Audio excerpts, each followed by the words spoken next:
네, 우리가 지금까지 개혁주의 신학의 허구성이라는 제목으로 우리가 내용을 좀 살펴봤습니다. 그래서 첫 번째 대상은 어거스틴, 두 번째는 마르틴 루터. 그들이 말하는 그 자유의지의 개념을 가지고 우리 개혁주의 신학이 얼마나 허구인가를 우리가 살펴봤습니다. 이번 시간에는 장 칼뱅, 영어로 존 칼빈의 자유의지의 개념을 예로 들면서 개혁주의 신학이 얼마나 허구성을 지니고 있는지를 우리가 좀 살펴보겠습니다. 자, 개혁주의 신학의 허구성, 자유의지, 장 칼뱅, 불어입니다. 그래서 칼뱅은 프랑스 사람이에요. 그래서 장 칼뱅입니다. 자, 개혁주의 구원은 주체가 동일하게 하나님입니다. 하나님께서 우리의 구원을 이루신다. 자, 이렇게 되면서 대상은 인간인데 특징으로서는 인간의 역할이 전혀 없다. 자, 이게 굉장히 중요한 개념입니다. 하나님께서 구원을 전체를 다 감당하신다. 그럼 인간은 무엇을 하나? 아무것도 할 것이 없다. 지금 이 논리입니다. 자, 이게 지금 우리 개혁주의 노선입니다.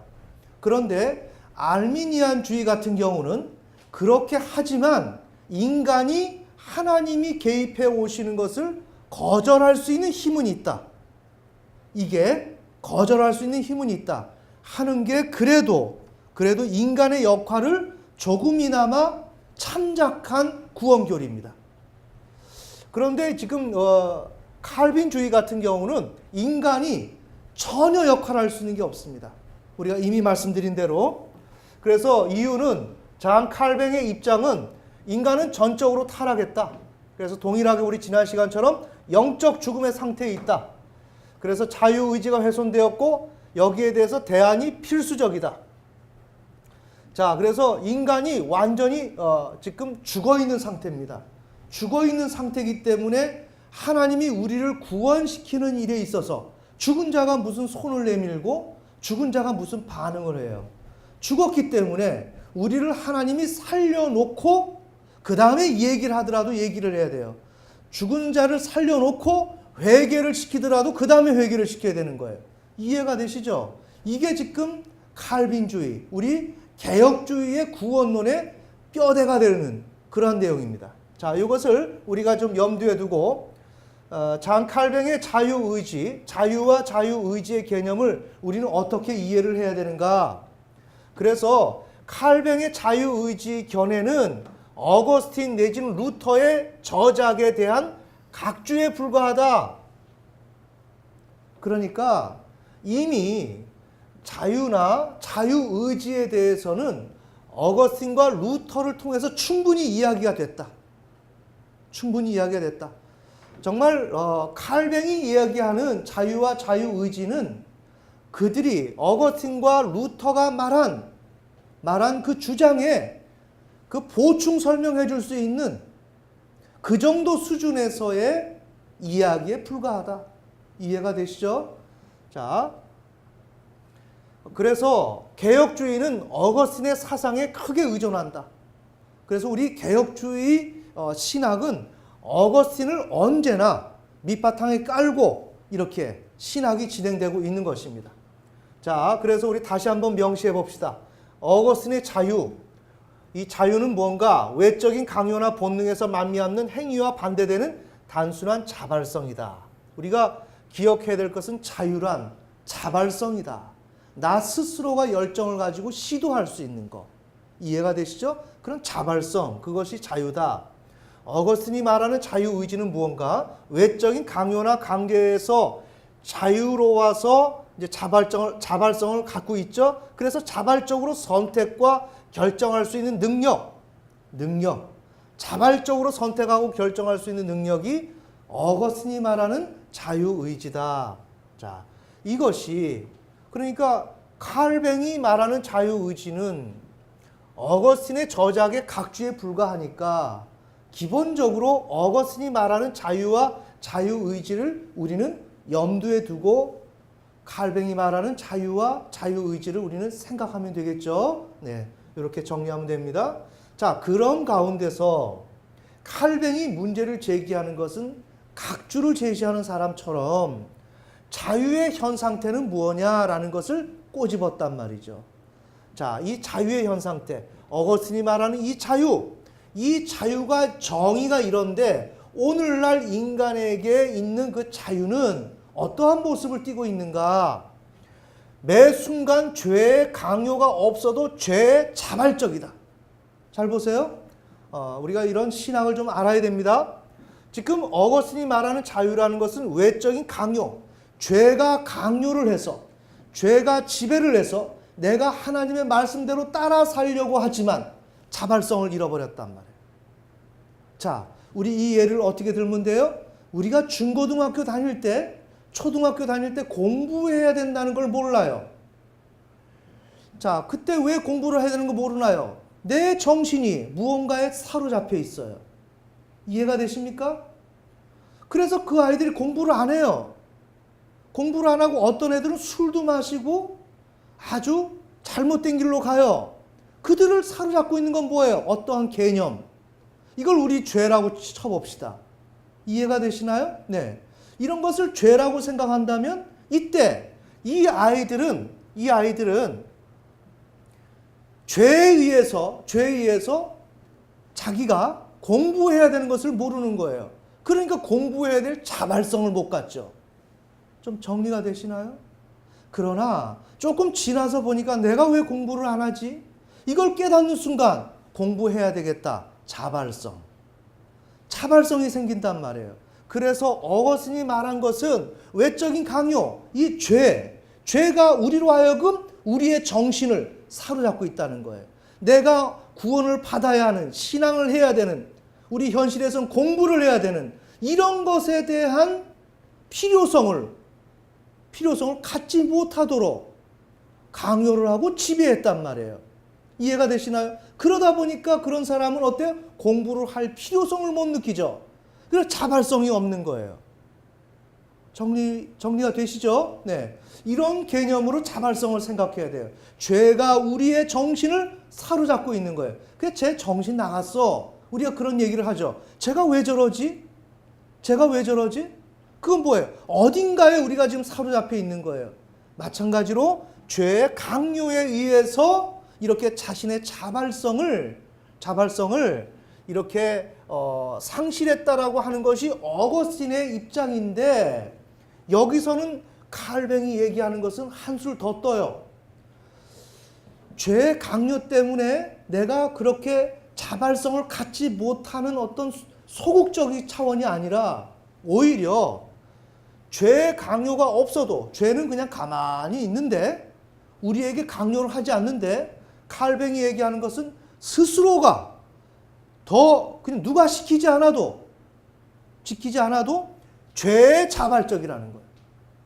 이쪽은 어떻게 하면 하나님의 말씀을 따라 살까라는 걸 암암리의 목적을 가지고 있는 것인데 지금 이쪽은 뭐예요? 죄에 대해서 죄가 어떤 힌트도 주지도 않고 자극을 하지 않아도 오히려 내가 죄의 일꾼이 돼가지고 시키지 않아도 그냥 죄의 자발적인 그러한 자유의 성격을 가지고 있는 것이 타락한 인간의 자유다. 좀 이해가 되시나요? 네.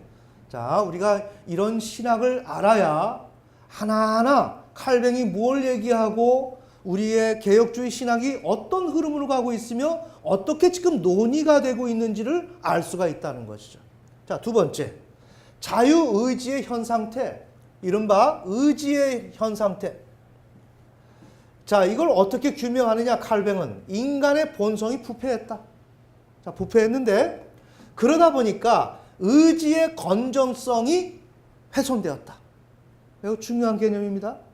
자, 의지가 건전해야 된다는 거예요. 의지가. 자, 예를 들어서 타자의 소유에 분명한 경계를 유지하고 있어야 돼요. 너 거는 너 거, 내 거는 내 거. 이해가 되시죠? 사람은 열심히 근면성 있게 일을 해야 돼. 그죠? 여러 가지 그 경계가 있단 말이야. 근데 우리 경계가 없는 사람은 어때요? 놀고 싶으면 놀고, 하고 싶으면 하고 경계가 없는 거예요. 경계가 없는 사람은 또 어때요? 남의 것도 내 거, 내 것도 내 거, 경계가 없는 거죠. 이해가 되십니까? 예를 들어보는 거예요. 의지의 건전성이라는 것은, 의지가 건전하다는 것은 예를 들자면 타자의 소유에 대한 분명한 경계가 유지되고 있다. 근데 그 건전성이 빼앗기면 어떻게 돼요? 타자 소유를 자신이 소유하기를 원한다. 이른바 탐욕이죠. 그죠? 눈에 보이는 것들, 그걸 내가 갖고 싶은 거죠. 애들, 우리 때만 해도 사탕이 귀해서 사탕을 빨고 있으면 그게 그렇게 맛있어 보여. 그걸 남의 입에 들어간 걸 빨아보자고 얘기할 수도 없고 그냥 쳐다만 보고 있고, 쳐다보니 비참하고 초라해서 안 보죠. 자, 그러니까 그러면서 어때요? 저거 먹고 싶다. 그죠? 근데 우리 때만 해도 조금 과감한 애들은 한 입만, 나도 좀 먹어봐. 그런 얘기를 한단 말이에요. 타자와 내가 경계가 없다. 타자의 소유를 내가 갖고 싶다. 이걸 우리가 오늘 시대로 본다면 내 분수에 내가 이걸 소유할 수 없는데도 불구하고 그걸 더 갖고 싶은 거. 이해가 되시죠? 네. 아주 쉬운 예를 들어보는 것입니다. 의지의 건전성이 빼앗기게 되면 이런 현실이 일어난다. 그 결과가 어떻게 되는가? 선한 것을 바라는 마음은 여전히 존재한다. 우리 인간에게는 없는 게 아니다. 그래서 우리에게는 마음속에 난 평안하고 싶다. 이런 마음 우리 다 있지 않습니까? 그죠?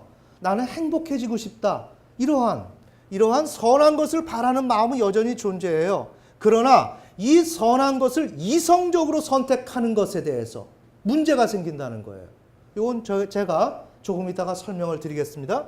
그래서 이성이 무엇을 하느냐? 올바른 진위 판단을 하는 거예요. 이성이. 인간은 이성적인 동물이다 라고 하는 것은 일반 동물들과는 다르단 말이에요. 올바르게 선악을 구분하고 그걸 진위를 판단하는 그 기능이 바로 이성이단 말이죠. 그죠? 네. 그러니까 이성이 이성적으로 선택을 해야 되는데 이 선한 것을, 이것을 추구하지 않는다. 왜? 지금 의지의 건전성을 빼앗겼기 때문에. 자, 저기서 설명드릴 것입니다. 그래서 어떻게 되는가? 불만족스럽고 불안해지고 시기심. 예를 들자면 내가 갖고 싶은 것을 못 가져요. 만족스러운가요? 평강이 아니죠. 불만족스럽죠. 그 다음에 갖고 싶은데 상대방이 갖고 있어요. 그러면 시기심이 나는 거예요. 부러움의 대상이 되고 항상 오늘 현실이 만족스럽지 못하고 평안하지 못하고 무언가 항상 결핍된 그런 상태로 우리가 살아간다는 말이죠. 자, 이렇다. 그 다음에 의지의 건전성을 빼앗긴 결과 영원한 복락을 위한 선을 갈망하지 않는다. 인간은. 자, 이래서 칼뱅이 대안을 제시하는 것은 무언가? 첫째, 인간의 부패한 성품을 요한복음 3장 6절, 요한복음 3장 6절에 육신으로 이해를 한다. 우리 본문 좀 봅시다. 요한복음 3장 6절.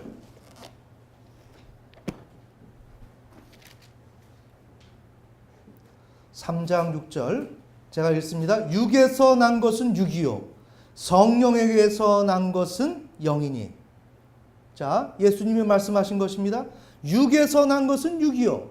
이럴 때 칼뱅이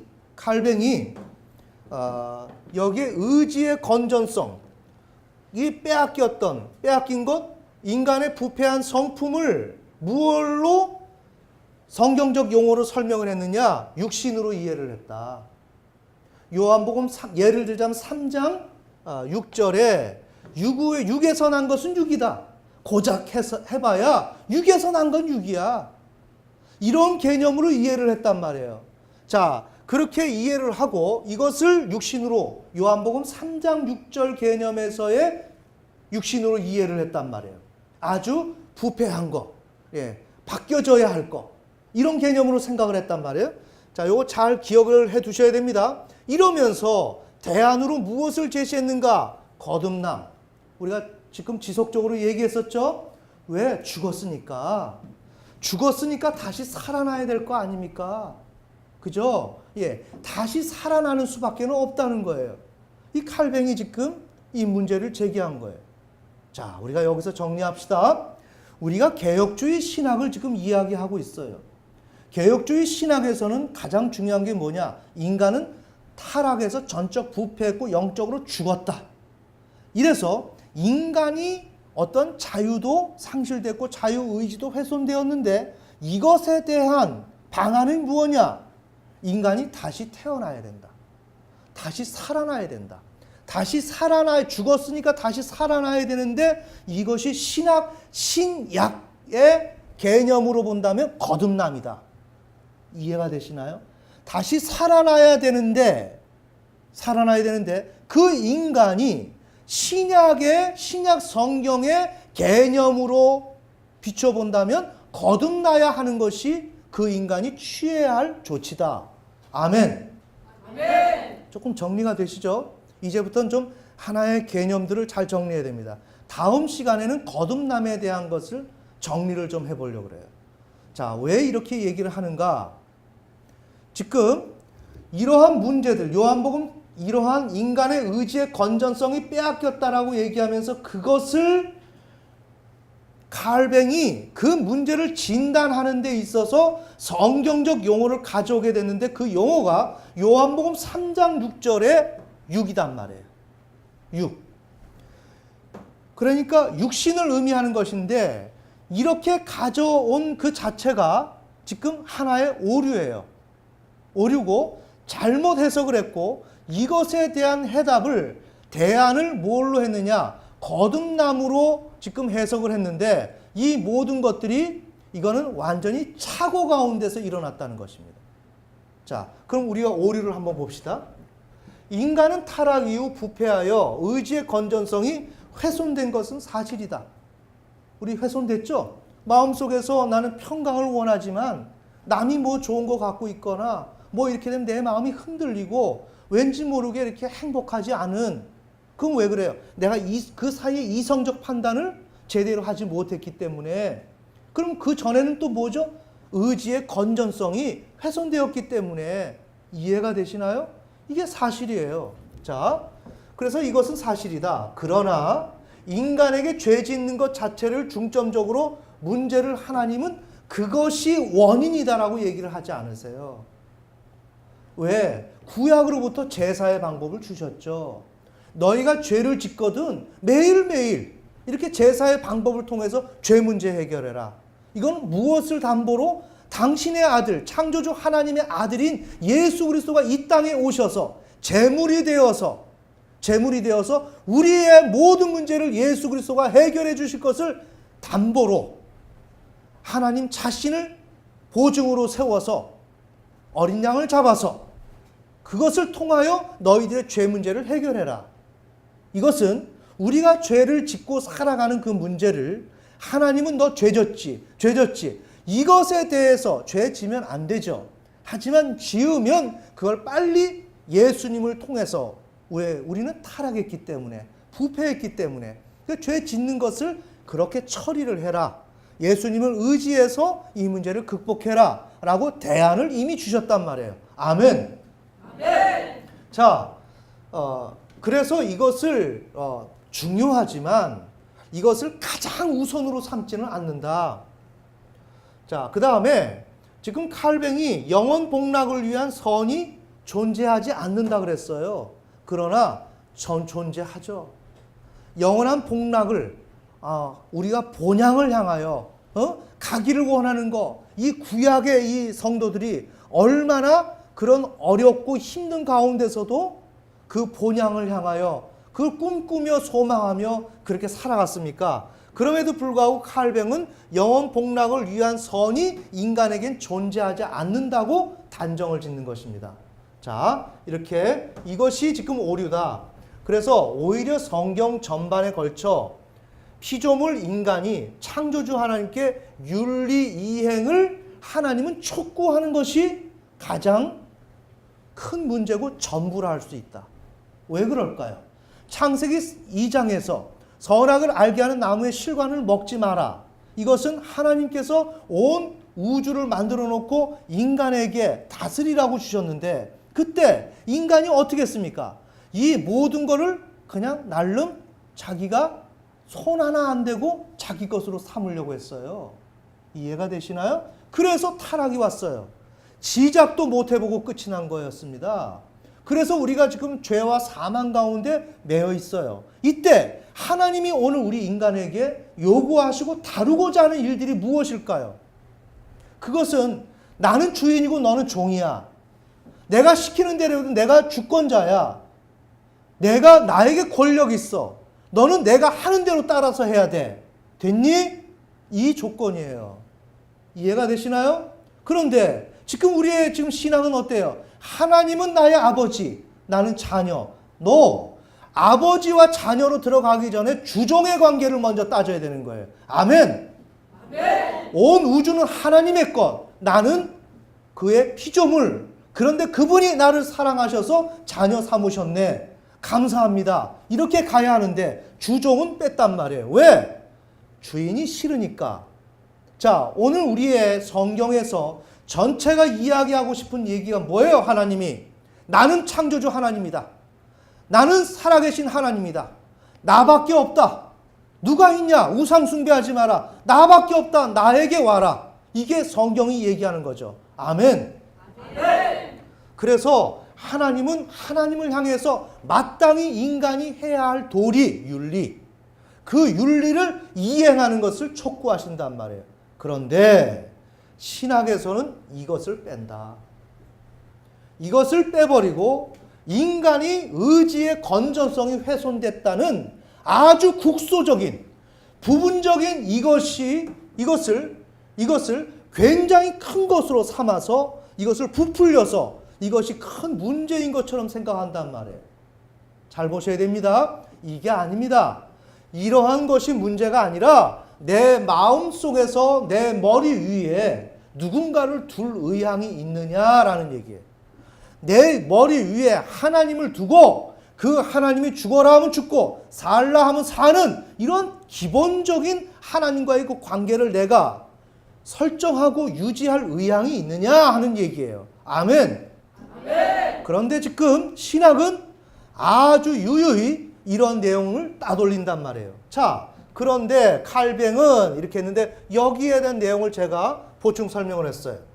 자, 이렇게 되는 것에 이런 의지의 건전성의 문제를 들고 나오는 칼뱅이 의도는 뭘까? 그러면서 거듭남으로써 문제가 해결되어야 한다라고 말하는 그 의도가 뭘까? 나는 칼뱅의 마음속에 들어가 보진 않았어요. 하지만 잠시 추론해 보자면 자신의 문제를 책임을 느끼며 신중히 해결하는 의지가 부족한 것이 아닌가. 인간의 문제를 이거를 아주 고민을 하면서 성경적으로 이 문제를 풀어나가고 책임감을 느끼면서 풀어나가려고 해야 되는데 우리 교회는 어떤 성격이 있느냐? 기회만 닿으면 아니면 언제나 신학으로 문제를 풀려는 습관이 있다는 거예요. 신학적인 그 교리를 가지고 교리의 해석으로 모든 것을 종결 지으려고 하는 그런 경향성이 있다는 거예요. 아, 이거는 사람이 타락해서 그래. 뭐 어때서 그래. 그러면서 자기 나름의 방식대로 해석을 하는 거. 이것이 하나의 문제 해결인 것처럼 이 교회가 생각하는 경향이 많다.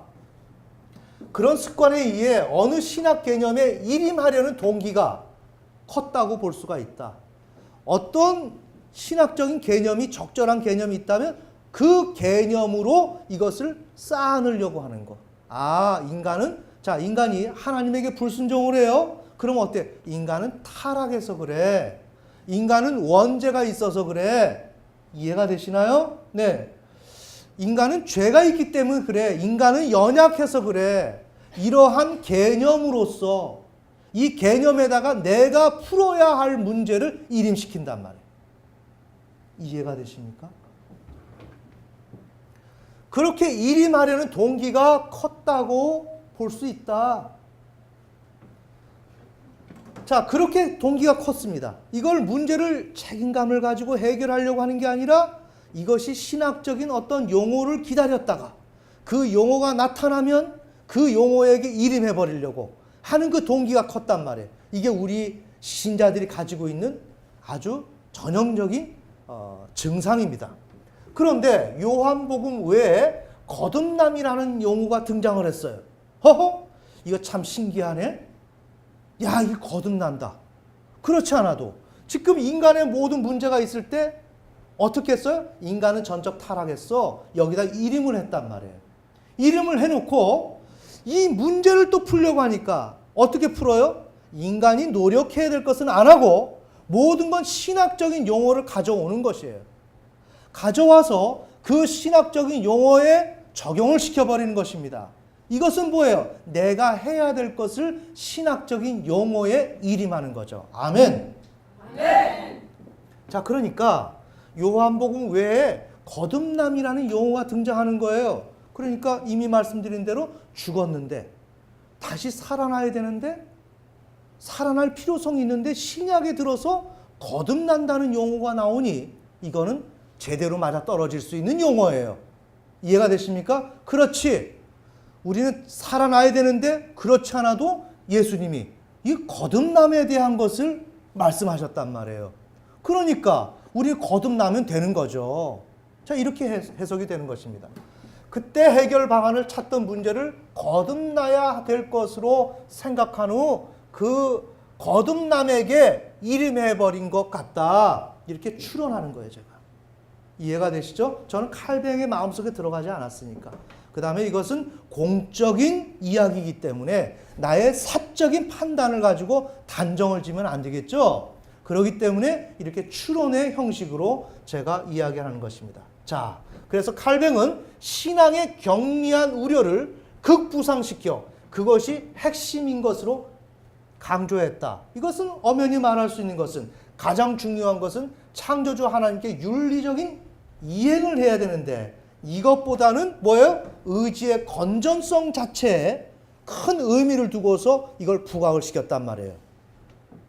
이것을 강조했고 특별히 그런 소극적인 것이 무언가 아주 큰 것으로 간주한 후 꼭 그것이 거듭나야만 해결될 수 있는 것처럼 강요를 해왔어요. 굉장히 강요를 해왔습니다. 거듭나야 돼. 우리 많이 들었죠? 우린 거듭나야 구원을 얻을 수 있어. 또 이렇게까지 이야기가 됩니다. 이걸 잘 봐야 됩니다. 이 성경에 대한 구원의 교리, 신학적인 개념이 없으면 누가 내 코를 껴서 끌고 가면 끌려가는 거예요. 아, 그런가 보다. 다 그거 다 좋은 소리 같으니까 그렇게 이해를 하는 거예요. 자, 거듭나야만 해결될 수 있는 것처럼 얘기를 했어요. 하지만 성경은 인간의 부정성이 뭐예요? 의지의 건전성의 훼손. 이런 부정성을 거듭남이라는 사실을 대안으로 제시한 바가 없다. 천천히. 자, 우리는 칼뱅은 어땠어요? 인간은 전적 타락, 영적 죽음의 상태. 그 증상으로서 의지의 건전성이 훼손됐다. 이때 칼뱅이 얘기한 것은 거듭남이 있으니까 다시 살아나면 되는 거니까 다시 갱신해서 새롭게 태어나는 거. 그것도 더 위로부터 태어나는 거. 하나님 나라로부터 태어나는 거. 영원한 생명을 받아서 다시 태어난다면 어때요? 우리의 의지의 건전성이 취약하다 할지라도 다 해결되겠죠? 그렇지 않습니까? 이거를 지금 칼뱅이 생각을 했던 거예요. 그런데 성경은 이런 인간의 부정성을 해결하는 차원에서 거듭남을 제시한 적은 없다라는 거예요. 여기에 아주 핵심적인 논지가 있는 거예요. 천천히 정리해야 됩니다. 성경은 인간의 부정성을 거듭남이라는 사실을 대안으로 제시한 바가 없다. 자, 요한복음 오늘 본문의 요한복음 3장 6절에 육에서 난 것은 육이요. 자, 우리 본문을 봅시다. 3장. 지금 우리가 먼저 언급하고 넘어가야 될 것은 칼뱅이 육이라고 생각한 것은 뭐예요? 부패한 것. 이건 다시 갈아치워야 하는 그러한 성격의 육으로 이해를 했단 말이에요. 알겠습니까? 그래서 그런 가운데서 주님이 거듭남을 얘기하는 요한복음 3장에서 육에서 난 것은 육이다. 이럴 때 칼뱅이 말하는 것은 육에서 났으니까 죄가 있고 추하고 소극적이고 부족하고 결여된 이러한 것으로 육으로 생각했다는 거예요. 그러니까 거듭나야 한다라는 식으로 이해를 했어요. 이해가 되시죠? 이런 개념으로 대안을 모색했는데 지금 문제는 성경은 인간의 부정성을 거듭남이라는 사실을 대안으로 제시한 바가 없다라고 하는 그 사실을 제가 설명을 드리려고 하는 거예요. 이해가 되시죠? 자, 요한복음 3장 1절. 바리새인들 중에 니고데모라 하는 사람이 있었는데 그는 유대인입니다. 치리자다. 그래서 지도자였습니다. 그런데 그가 밤에 예수님께 나와서 이르되 라삐여 우리가 당신은 하나님으로부터 오신 선생인 줄 아나이다. 당신은 하나님으로부터 오신 선생인 줄 압니다. 하나님께서 함께하지 아니하시면 당신이 행하시는 이 기적들을 아무도 할 수 없습니다. 자, 여기서 다시 언급합시다. 지금 칼뱅은 여기에서 3장 6절에서 나오는 육을 이건 갈아치워야 하는, 개선되어야 하는 우리의 존재, 그걸 육으로 이해했단 말이에요. 그런데 지금 제가 이 본문을 읽으면서 무슨 말씀을 드리려고 하냐면 그 육은 예수님이 말씀하신 것은 예수님이 3장 6절에서 말씀하신 그 육은 칼뱅이 이해한 그 육이 아니단 말이에요. 이해가 되십니까? 우리의 부정성을 담은 인간의 속성을 이야기하는 목적에서 언급된 육이 아니라는 거예요. 알겠습니까? 조금 더 진일보해서 설명하면 하나님의 그 통치 가운데서 이제는 과거의 유물이 되어버리고 오늘 우리의 존재, 삶, 가치관, 지금 첫 창조 때 일어났던 그 모든 것들, 앞으로 일어나야 할 구원의 그 세계에 전혀 미치지 못하는 옛것이 되어버린 그걸 육으로 본단 말이에요. 이해가 되시나요? 이거는 인간의 어떤 그 부정성, 뭔가 극복해야 되는 것을 목적을 둔 육이 아니란 말이에요. 시대가 이젠 새로운 하나님 나라의 통치, 그 통치가 어떻게 도래하느냐? 지금까지는 이 세상에 사는 것을 목적으로 두었지만 이제 예수님이 오시면서 종말론적인 구원이 이루어질 때 그건 뭐예요? 예수님을 통해서 복음이 오는데 그건 뭐예요? 내 하나님이 통치하신다. 창조주 하나님이 통치하시는데 예수님을 통해서 통치가 일어날 때는 우주의 대변혁이 일어난단 말이에요. 대변혁. 그것은 무엇인가? 기존에는 우리 인간들에게 내가 부모에게서 생명을 받아서 더 나아가서는 하나님에게 받는 것이지만 우리가 태어난단 말이에요. 이 시스템이었는데 이제 예수님을 통해서 이루어지는 하나님 나라의 통치는 그 시스템이 아니다. 위로부터 하나님이 영원한 생명을 주셔서 오늘 우리가 여기에 있지만 다시 태어난다. 아멘. 아멘. 왜? 그 영원한 나라는 화성이란 말이에요. 화성에 가려면 산소호흡기 꽂아야 되죠. 그렇지 않습니까? 그 다음에 거기에 맞는 준비를 하고 가야 되죠.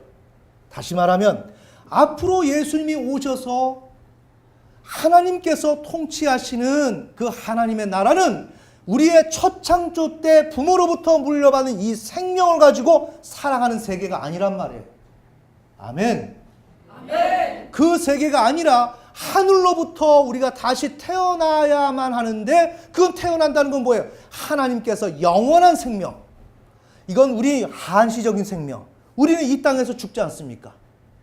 그러나 이제 앞으로 예수님을 통해서 창조주 하나님이 통치하실 그 나라는 이른바 하나님 나라는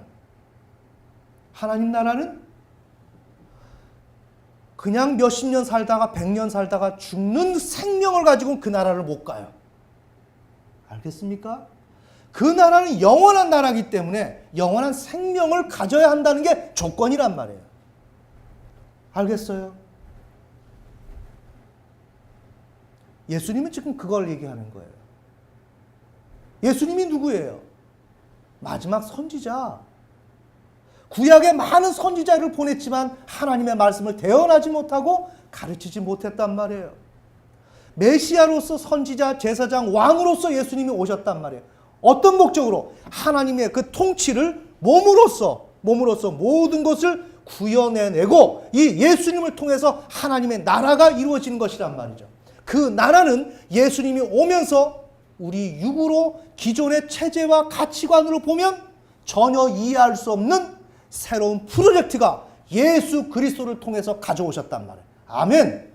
아멘. 그럴 때 예수님은 육에서 난 것은 육이다. 너가 첫 창조에서 태어난 너는 그것밖에는 안 된다. 너는 첫 창조에서 태어난 너는 너 고향에서 본 거 배운 거 그거밖에 모르지. 그거밖에 모르면 너는 더 이상 얘기가 안 된다. 지금 내가 온 것은 왜 왔냐? 창조주 하나님이 이제 영원한 생명을 주시고 이제 구원을 주셔서 새로운 세계가 이제부터 펼쳐진단다. 너 모르냐? 너는 왜 선생이면서 이런 사실을 모르냐? 구약으로부터 시작해서 메시아가 온다고 얘기했고 하나님의 나라 종말론적인 구원이 이루어진다고 수없이 얘기했건만 너는 지금 뭘 들었냐? 지금 이 얘기하는 거예요. 이해가 되십니까? 그런 의미에서 육에서 난 것은 육이다. 다시 말합시다.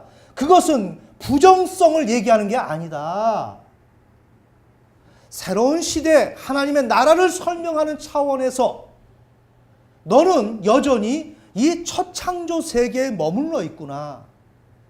시대가 이렇게 변하고 놀랍게 지금 급변하는 이 시대 가운데 너는 지금 하나님 말씀하시는 그 의도와 뜻을 전혀 감지하지 못하고 있구나.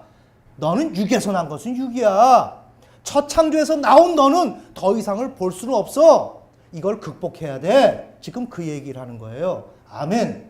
아멘. 그런데 칼뱅은 지금 뭘 하고 있어요? 의지의 건전성이 훼손, 더 나아가서 인간이 타락하고 부패한 것, 그러한 것의 상징물로서 육으로 이해를 했단 말이에요. 이해가 되십니까? 그러면서 그것을 거듭남이라고 하는 방법론으로 문제를 해결해야 된다고 제시한 거예요. 이게 개신교 신학의 허구성이단 말이에요. 정리되십니까? 우리는 무식하면 안 됩니다. 우리는 무식하면 안 되고 분명히 알고 아닌 것은 아니다 그리고 맞는 것은 맞고 이것을 추스려 가야 하는 거예요. 구원의 책임은 누구에게 있다? 내게 있다. 내게 있다. 지금 보이시죠? 얼마나 허무맹랑한지. 우리 한번 봅시다. 그래서 유대인의 지도자라고 하는 니고데모가 와서 예수님이 많은 기적을 행하시니까 당신은 선생인데 하나님께로부터 오셨다. 고작 육에서 난 건 육이야. 기적을 많이 행하니까 뭔가 능력받은 선지자 내지는 그런 쪽으로 생각하는 거예요. 지금 시대가 어떻게 지금 진행되고 있는지를 모르는 거예요. 그러니까 예수님이 그에게 응답하여 이르시되 진실로 진실로 내게 이르노니 사람이 다시 태어나지 아니하면 하나님의 왕국을 볼 수 없다. 너가 미국에 가봐야 그 미국이 어떤지를 아는 거야.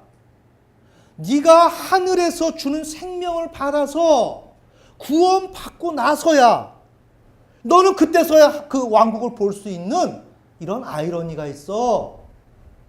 이해하겠니? 지금 이 얘기를 하는 거예요. 그런데 우리 개신교는 어떻게 하느냐? 다시 봅시다. 사람이 다시 태어나지 아니하면 하나님의 왕국을 볼 수 없다. 이거를 구원의 조건으로 세우고 있어요. 자, 우리 사람이 다시 태어나야 저 하나님의 왕국을 본다는 건 뭐예요? 이걸 구원이라고 보는 거예요.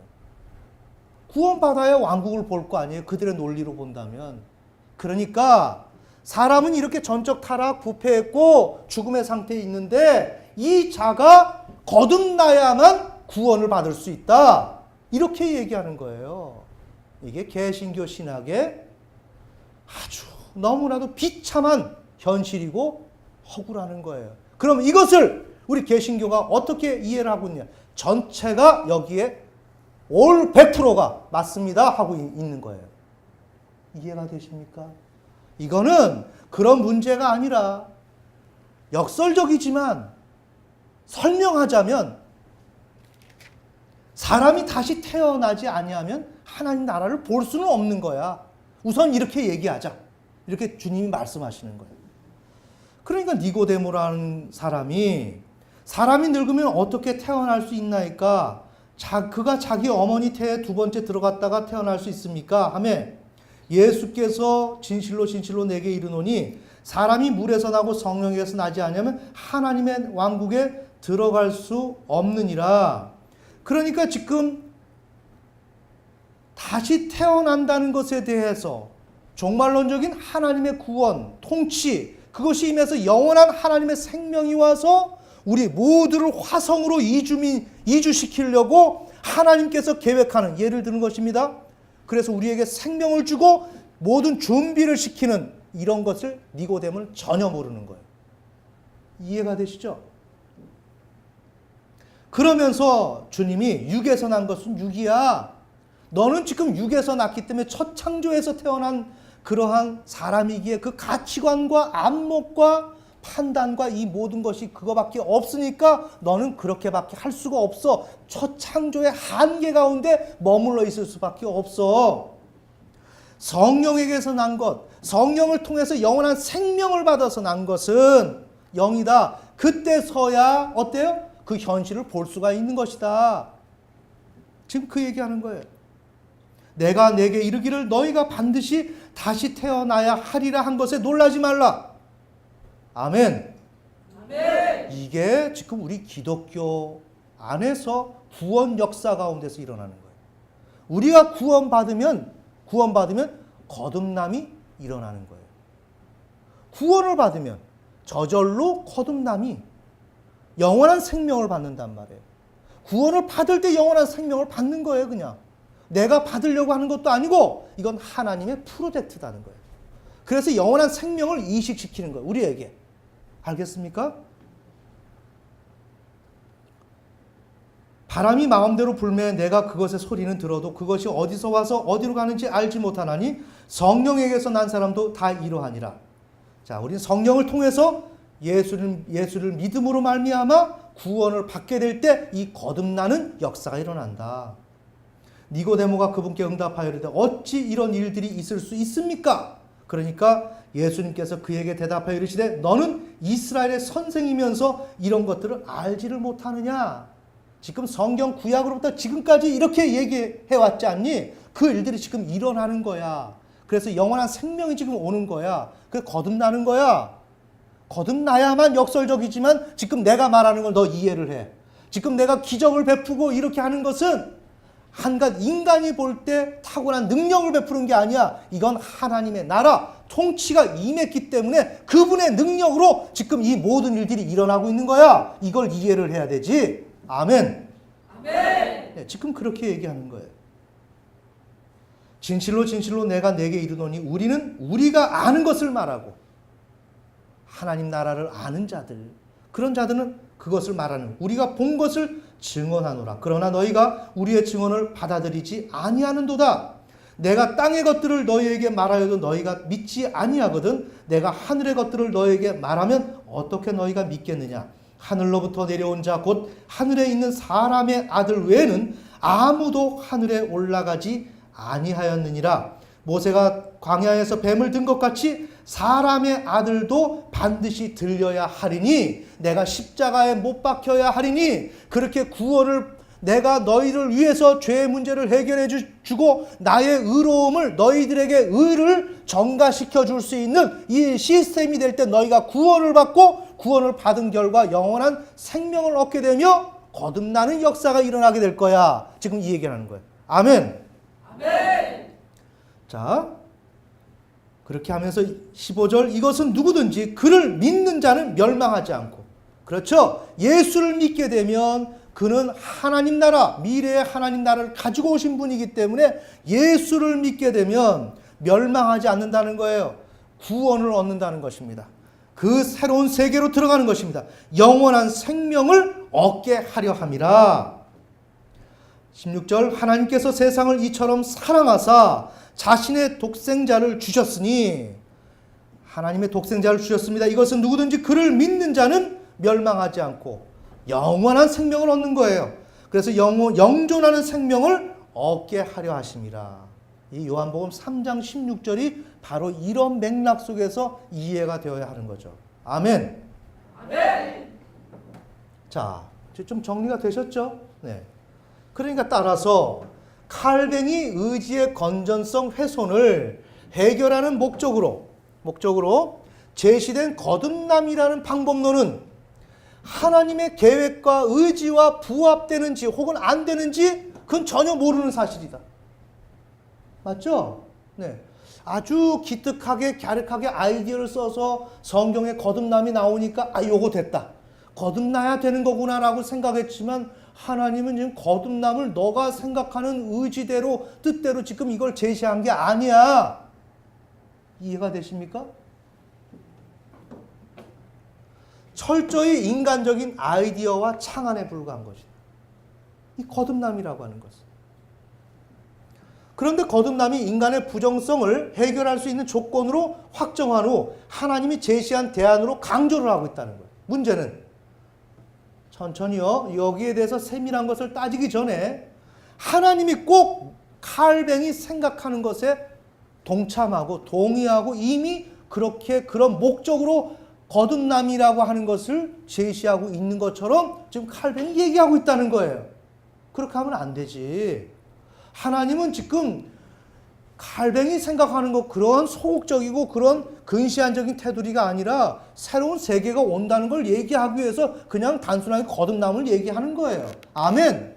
아멘. 근데 그것을 가지고 인간은 전적 타락했고 부패했고 뭐 죽었고 이런 개념에 다시 살아나야 되는 거듭남이 나오니까 요거 대안이다 그래서 덥석 잡아 물었는데 그것은 뜻은 좋지만 어디까지나 이 거듭남이라는 것은 하나님의 계획에 들어있는 것인데 계획에 들어있는 것이라면 그분에게 동의를 얻었느냐 이거야. 그분이 너가 말하는 그 문제를 이 거듭남을 통해서 문제가 해결된다라고 얘기한 것을 암시했느냐 이거야. 거기에 대해서 해결되리라고 그 대안으로 하나님이 제시했느냐 이거야. 아멘.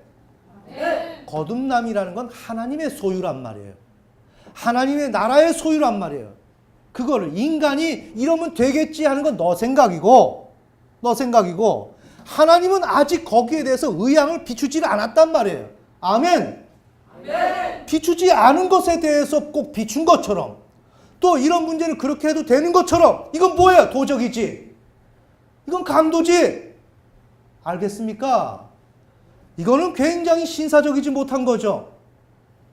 하나님의 목적은 아직 그것을 설명하지 않았어요. 몰라요, 우리는.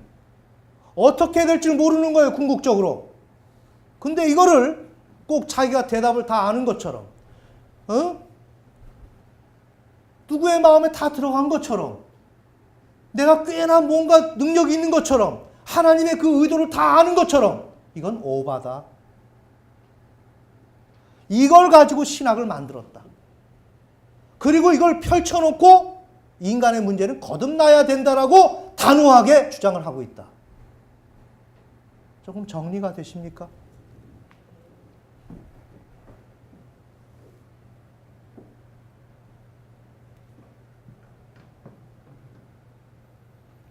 그래서 인간의 부정성과 전혀 별개의 문제다. 아직 맞추어 보지도 못했다. 그래요. 하나님은 거듭남을 얘기했어요. 그래요. 칼뱅이 말하는 인간이 죽어서 다시 살아나야 된다고 생각할 때 거듭남이 무언가 해결될 수 있는 기대도 있어요. 하지만 그거는 기대일 뿐, 내 안에서의 기대일 뿐, 그것을 소유한 그 하나님에게 물어보지도 못했고 그 하나님이 이 거듭남을 그런 용도로 주었다라고 말씀한 적 없고, 이해가 되십니까? 오직 하나님은 하나님 나라의 통치를 얘기하고 있고, 이걸 얘기한다는 건 뭐예요? 나는 하나님이다. 나는 창조주다. 이제는 정말 나를 경외하는 자들을 내가 다시 불러 모아서, 이른바 남은 자들, 그들을 불러 모아서 내가 이 하나님 나라, 새 나라에서 내가 너희를 통치할 것이다. 여기에 관심이 있어서 거듭남을 이 얘기를 했는데, 이해가 되십니까? 그러면 이 거듭남에 대한 것을 하나님이 그런 가운데서라도 그래, 그런 의도가 있지만 이 거듭남이 이런 용도가 있으니까 칼뱅아, 그래, 요 거듭남을 한번 사용해 보거라 하셨냐 이거예요. 그리고 하나님이 그런 의도를 여기다가 가지고 계신지 그건 우리도 누구도 알 수 없는 거다. 그런데 이거를 마음대로 성경에 글씨가 나왔다고 해서 그런 개념이 있다고 해서 이렇게 하면 되겠네 라고 얘기하는 것은 오바해도 한참 오바했다는 거예요. 아멘. 아멘. 네, 오늘 여기 좀 그림이 나와 있는데 설명해 드릴까요? 네, 참고로 설명을 해 드리겠습니다. 아까 여기에 우리가 봤던 대로 의지의 건전성, 이것이 빼앗겨져서 선한 것을 바라는 마음은 있지만 그 선한 것을 이성적으로 선택하거나 추구하지 못한다. 요 메커니즘, 요걸 좀 알아야 됩니다. 요거는 인식론에 관한 부분을 우리가 좀 알아야 이게 정리가 되는데 거칠게 그냥 표현했습니다. 칼뱅이 얘기한 것을 이렇게 도식화를 이렇게 시켜본 거예요. 이렇게 해놓으면 좀 더 이해가 될 것 같아서 우리가 의지가 있습니다. 두 번째, 죄가 의지를 훼손합니다. 훼손의 의미는 동화시킨다라는 식으로 생각하면 좋을 것 같아요. 죄가 가지고 있는 성격, 타락한, 잘못된 것을 우리가 훼손당한다라는 것은 하나님의 입장에서 봤을 때 그렇고 우리는 어때요? 그 죄가 좋은 거죠. 동의하는 거죠. 동화되는 거죠. 네? 죄는 나쁜 것인데 불법인데 우리는 불법이 좋지 않습니까? 그죠? 동화가 됐다는 거예요. 누가 나쁜 짓을 하면 어린 시절에 나도 나쁜 짓을 해볼까? 이게 동화가 되잖아요. 그것처럼 이렇게 훼손된 것을 동화의 개념으로 이해를 하면 좀 좋을 것 같다 이런 생각입니다. 그래서 훼손을 시킵니다. 그러니까 건전성이 의지의 건전성이 이제 훼손당하는 거죠. 그래서 자발적 죄의 노예 상태, 훼손 동화가 됐기 때문에 자발적으로 죄의 노예, 싫은데 노예로 된 게 아니라 너무나도 기꺼이 죄에 대해서 자발적으로 너무나 좋은 거예요. 그렇게 노예의 상태에 있다. 그래서 죄가 매 순간 압박해오지 않음에도 불구하고 자발적으로 비도덕적인 것들을 좋아하며 추구한다. 이해가 되시죠? 인간이 그렇게 됐다는 거예요. 이제 칼뱅이 말하는 것을 제가 좀 풀어서 설명하는 것입니다. 그러면 이렇게 있을 때 건전성이 훼손됐습니다. 이때 이러한 의지의 건전성이 훼손됐는데 이런 사람 앞에 여기 보니까 저기 어떤 사람이 명품 가방을 메고 가. 뭐 선글라스도 하고 뭐 아무튼 아주 화려하게 하고 걸어가는 거예요. 여성분들이 딱 봤을 때 저게 뭐지? 이렇게 되잖아요. 그죠? 저게 뭐지? 이럴 때 뭐가 등장해? 이성. 진위 판단을 해야 될 거 아니에요. 저게 뭐지? 개념 파악. 이건 이성이 한단 말이에요. 모든 거를 정리하는 거. 개념화 시키는 게 이성이다. 저건 뭐지? 이렇게 될 때, 저 사람은 나이가 한 50대인 것 같기도 하고, 자동차가 어떻고, 여기 강남 청담동이고, 뭐 하고 있어요? 개념들을 지금 잡고 있죠. 맞아요? 예. 하나의 개념들을 잡고 있는 거예요. 자, 봅시다. 자, 인식론이에요. 이런 분필이 내가 저 분필을 이해한다는 것은 이 분필이 내게 들어와야 돼요. 그래서 우리 첫 번째 책에서 인간 되게 하는 내용과 기준을 가져온다 그랬죠. 그건 인식을 통해서. 인식을 통해서 어떻게 가져와요? 인식은 규정성, 이 대상이 규정하고 있는 것들을 가져오는 거예요. 자, 봅시다. 이 분필이라고 하는 것이 내가 인식하기 위해서는 이게 들어와야 하는데 어떻게 들어와요, 여기에? 못 들어오죠. 인식의 과정을 통해서 들어온다. 그러면 이건 뭐야? 개념. 이게 뭐지? 이성이 출현했죠. 그럼 이게 긴데 뭐 쓰는 것 같은데 개념. 이건 지성. 지성이 하나의 개념을 가지고 하나의 개념으로 범주를 정하는 거예요. 이건 쓰는 거, 먹는 건 아니네. 먹는 거 아니겠네. 딱딱한 거네. 개념들이죠. 개념으로 이 대상들을 규정성을 가져오는 겁니다. 이해가 되시죠? 그 다음에 어떻게 해요? 만져보죠. 그리고 이걸 칠판이 있길래 거봤어요. 거봤더니 거지는 거예요. 감각, 감성. 이 감성으로 최종적으로 만져보고 해보고 여기서 느낀단 말이에요. 아, 이거 가방이네. 저기에 명품 가방을 메고 가는 그 여성이 저게 뭐지? 뭐 백인가? 이성. 아닌 것 같은데? 뭐 끈이 있네? 뭐 어떻게, 좋은 것 같은데? 이런 것으로 봤을 때, 내가 봤던 개념으로 봤을 때 명품 같은데? 가까이 가서 보니까, 아, 진짜 맞네. 뭐, 루비통. 뭐 이런 걸로, 그거네. 감각으로. 확인되죠? 천천히요. 확인되면 그것을 다시 리턴해서 가지고 들어오는 거죠. 인식이 되는 거죠. 그럼 이성이 알죠. 맞아. 아, 이제 개념 정리를 할 수가 있죠. 이제 이렇게 개념 정리가 돼요. 그런데 마음속에서 이렇게 이성을 가져오는데 여기서 내가 더 이 건전성이 훼손되었기 때문에 경계가 불명확해. 남의 것은 그는 그렇게 돈 벌어서 그렇게 소유할 수 있는 거고 나는 돈을 못 벌어서 그 소유할 수 없는 건데 그러지 못함에도 난 저거 갖고 싶다. 포기할 수 없는 경계가 불명확한 건전성이 훼손되었어요. 이른바 탐욕. 탐욕을 갖고 있으면 갖고 있게 되면 이 의지가 이런 탐욕을 갖게 되면 이 의성이 변질이 된단 말이에요. 자, 내가 몹시나 먹고 싶어요. 자, 우리가 갖고 싶어요. 이거 핸드백이라고 생각해요. 그럼 어때요? 저거 좀 너무나 갖고 싶으니까 좀 방법이 없나? 저거 가짜라도 좀 메고 싶은데 아니면 저 사람이 나한테 줬으면 좋겠는데 이해가 되십니까? 지금 뭘 하고 있어요? 이러한 진위 파악, 선악을 구별하고 올바른 판단해야 되는 이성 자체가 흐려지죠. 흐려지고 있잖아요. 내가 무언가 욕구가 있으면 이성이 흐려지는 거예요. 그러니까 이성 없는 짐승과 같이 그렇게 인간들이 타락한다라고 얘기하는 것이 바로 뭐다?